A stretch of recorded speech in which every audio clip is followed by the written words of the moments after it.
Welcome to Mami Perry Vlogs. Ngayon naman magluluto tayo ng chicken bistek. Meron tayong 3/4 chicken, marinate natin, lagyan ng toyo, pigaan ng isang lemon, lagyan ng paminta, haluin mabuti.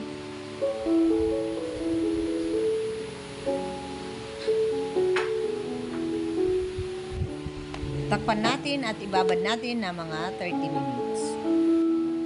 After 30 minutes, isalang na po natin ang ating kawali at maglagay lamang po tayo ng katamtamang dami ng cooking oil.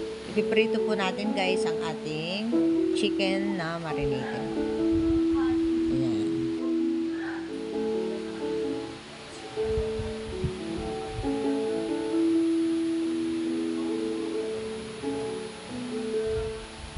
Pagkasyahin na po natin para isang salangan-langan.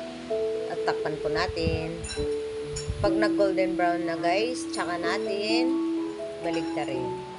Medyo ipiprito lang po natin yan ng pahapyaw lang po na pagprito. Hindi naman talaga pritong-prito talaga. Yan, medyo baligtarin natin dahil baka dumikit sa kawali. Habang nag-aantay po tayo, baka hindi pa po kayo nakakapag-subscribe, please subscribe po sa aking channel. Maraming salamat. Bawasan natin ang mantika dahil sobrang dami ng mantika bago tayo maggisa ng bawang at sibuyas. Itabi lang natin ang ating chicken. At bawasan pa natin ng konting mantika pa dahil medyo marami pa. Tsaka tayo mag-isa ngayon ng bawang at sibuyas.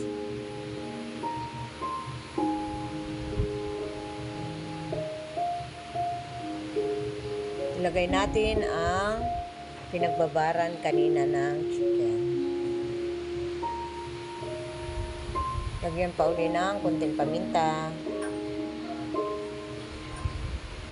Lulutuin pa po natin yan ng mga 10 minutes.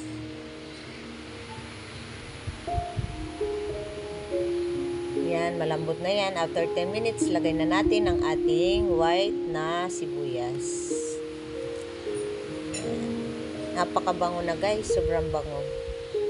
Amoy pa lang, ulam na. Sobrang sarap. Try nyo guys magluto ng chicken bistek.